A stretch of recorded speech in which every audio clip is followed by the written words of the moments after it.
President. Senator from Tennessee. Thank you, Madam President. Are we in a quorum call? We are not. Thank you, Madam President. When we look back at the many failures of the Biden administration, what I believe is going to stand out is really their commitment to doing things that sound good to other Washington Democrats, but really are not serving we the people well. In fact, after spending another weekend working with local leaders back home in Tennessee, I take it one step further and say that all Joe Biden and the Democrats have managed to do is find new ways to frighten we the people. Yes, indeed, they are afraid of what this administration is going to do next, because everything the White House has done over the past 18 months seems to make their lives worse each and every day. And the thing that is so interesting, as I talk to Tennesseans, Madam President, this is something where there is bipartisan agreement.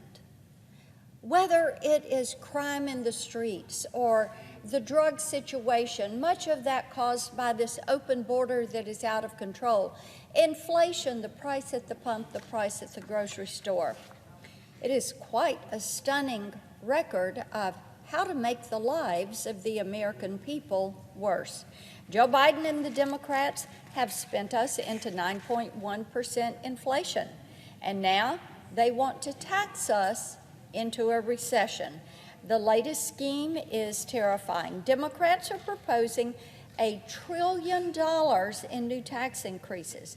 This includes a crippling new tax on small businesses, as well as a tax increase on low and middle income Americans, which, if you recall, is something that President Biden said he would never do. The Democrats are prepared to push the economy off a cliff on behalf of a radical and radically unpopular agenda that the American people have repeatedly said they did not vote for and they do not want. According to recent polling by the New York Times, 77% of Americans believe that the country is heading in the wrong direction, and only 33% of Americans approve of the way Joe Biden is doing his job.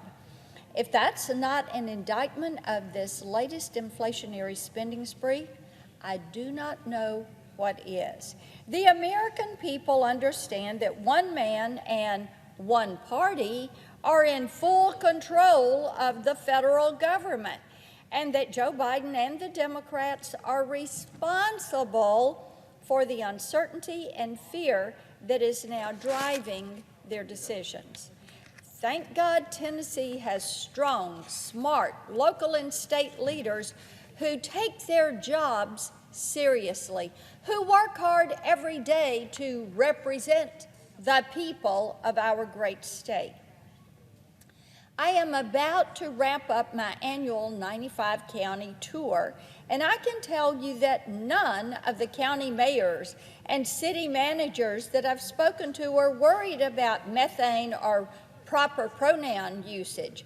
They just want to know what we plan to do about inflation, energy costs, supply chains, crime, drugs, and the open border. Jackson Mayor Scott Conger recently described for me the nightmare that is planning for the future of a mid-sized city in Joe Biden's America. Healthcare costs for police and firefighters are up $500,000.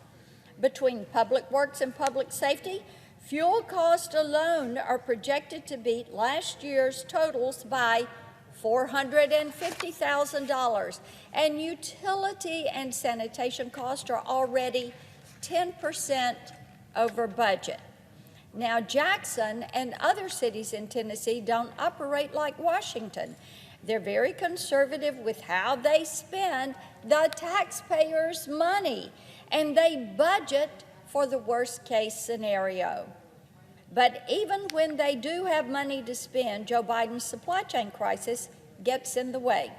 In Jackson, delays on new orders of police cars, trucks, construction supplies have put growth on hold. They've even had to delay and scale back plans for a new homeless shelter. City officials in Dayton told me that the cost of a foot of pipe has gone up $10 in a year, from $4 to $14 a foot. I would ask my Democratic colleagues how they expect local governments to handle a 200% increase in something as basic as pipe.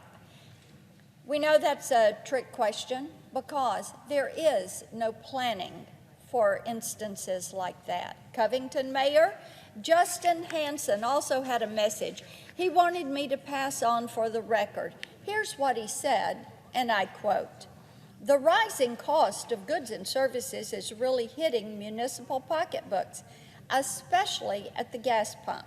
The rapid inflation combined with supply chain issues are really hurting cities like Covington. Parts, chemicals, fleet vehicles, the list goes on. Some items ordered over a year ago still aren't in our inventory," end quote.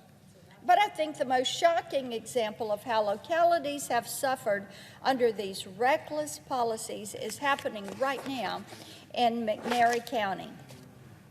Now, McNairy County is a rural county, and it has fewer than 30,000 people, but the county still had to pad their budget by $700,000 to cover fuel for the sheriff and other county-owned vehicles. That's almost $1 million just to keep the police on patrol and the potholes filled. We used to have such bright prospects. When Joe Biden and the Democrats took power, the economy was recovering. We were energy independent, and there was a plan to protect our supply chains. Now, instead of planning for the future, local leaders are working overtime just to keep their budgets from imploding.